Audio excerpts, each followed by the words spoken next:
welcome back to another episode of Indulge with Sophie with me, your host, Sophie.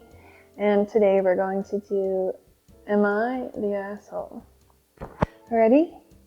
Alright. Am I the asshole for telling my former friend turned sister-in-law that I'm never going to be her comfort person again?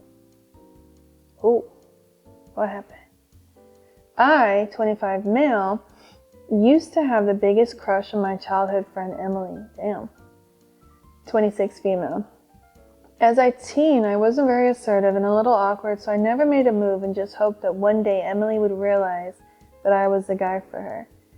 The only person who I openly admitted my crush, although it was kind of obvious to, was my brother, Liam, 28 male. Well, now they know that you're talking about them. He was much more assertive and confident than I was and would run through girls like water, so I went to him for advice about Emily.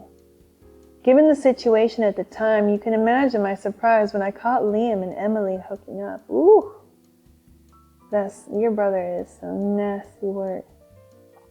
I know that she technically was never my girlfriend, but it still sucked and I did feel betrayed. Turns out they hooked up at a party once and liked the encounter so much they kept meeting up to do it and when no one was around. Oh, that kind of hooking up. Oh, lol. Yeah, that's gut-wrenching. I felt completely sick and basically just distanced myself from Emily after that, which could be really awkward because we had a lot of classes together and had the same shift at the part-time job we had. A job that Emily frequently depended on me to give her rides to. I just wanted to remove Emily from my life completely, but during the summer of our senior year, she and Liam sat me and my parents down and explained that Emily had gotten pregnant and were planning on keeping the baby. My parents weren't happy while I just got up and locked myself in my room. Oh, all I could think was, well, crap, now she's never going to go away. I purposely transferred to an out-of-state college so I wouldn't be home as much and lied about getting stuck in traffic when I missed Emily and Liam's wedding. And I showed no interest in my niece, Daisy. Daisy has nothing to do with this.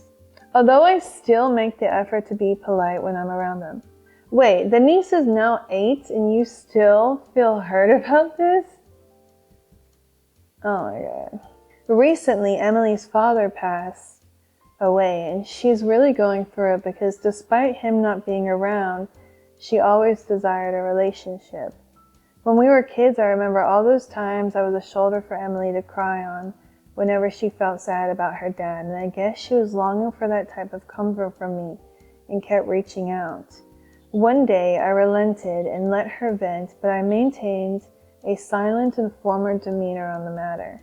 After spending about an hour crying, I offered Emily some water, and then she asked me why I was being so cold, how I know how much she needed a friend right now.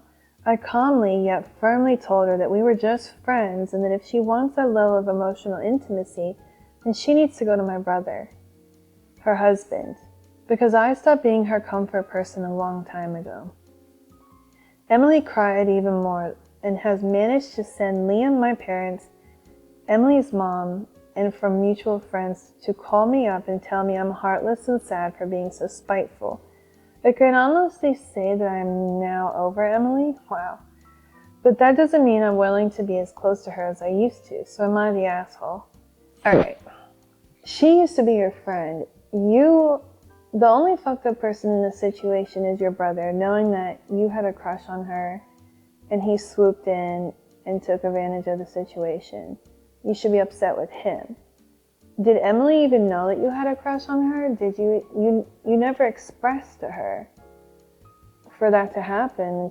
Your brother went in before you could. Anyway, I think it was nice of you to have given her the opportunity to be able to vent to you and stuff and be there for her. And you don't have to be her shoulder to cry on.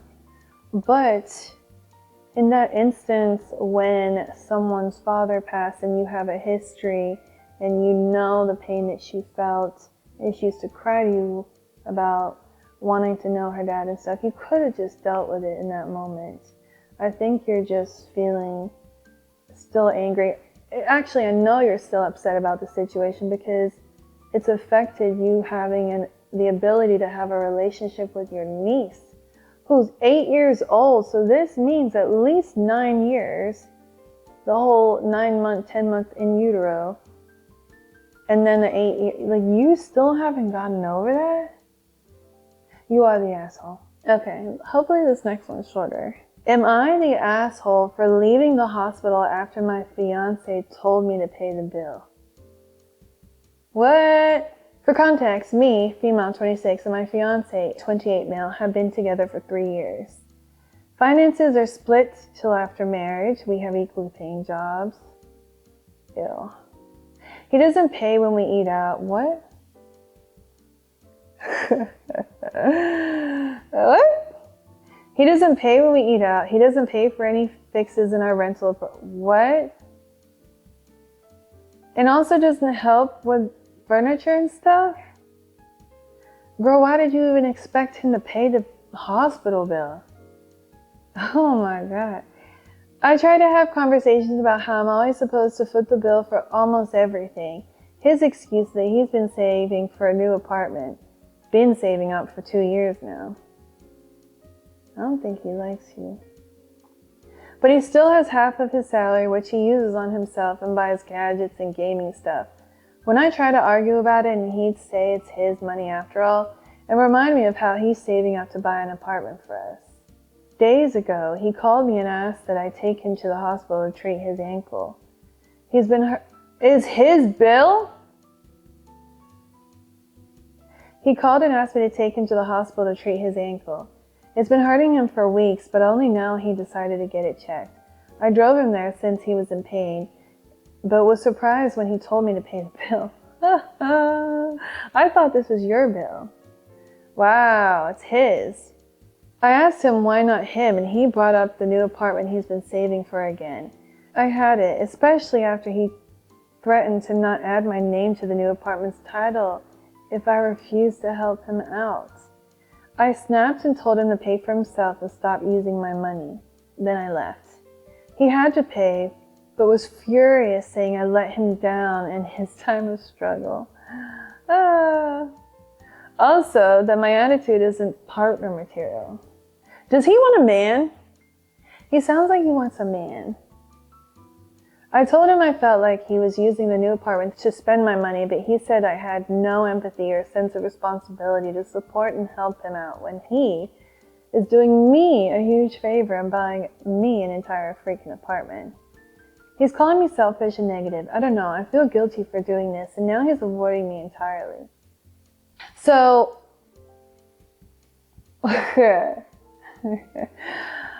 men have this thing where they will just, from my understanding, they will just be with someone that's comfortable and will accept the nonsense that they will do. And that's a placeholder. And I think he's just using you to have you there, to pay half the bills, easy regime whenever he wants, and then to have the audacity to tell you to pay his hospital bill when he doesn't even pay for your food, pay for things he fixed in the apartment, pay for furniture. And this whole thing of him saying he's buying both of you an apartment is a lie. He's just sitting there with you, saving up his money, so when he's got enough, he can go buy his apartment and leave you. So you are not the asshole, and I think you need to open your eyes, girl, and leave that man before he leaves you with half of your money. You are not the asshole. Okay, let's do one more. Am I the asshole for opening a fake gift during a family Christmas party? I would probably do something like that. Every year, my family does Christmas at my mom's, and she insists that we open all presents together, even gifts between spouses, etc. It's normally an okay tradition, but sometimes it can spark jealousy or comparisons between families. This year, my husband saved up and bought me my dream designer handbag for Christmas. I know some people aren't into that, but it's something that I truly love. I'm into it too. We're not well off, but we're not doing poorly either. But I knew that the handbag would cause a lot of discussion amongst my siblings and parents. I didn't want their opinions and criticisms to ruin a special gift my husband worked hard to get for me. So this year, my husband got me an extra gift that wasn't the real gift. It was a moderately priced skincare set. Christmas came and went without drama, but I recently posted a picture of my husband and our kids at a dinner, and my handbag could be seen hanging off the back of my chair. One of my friends commented underneath about how gorgeous my Christmas gift was.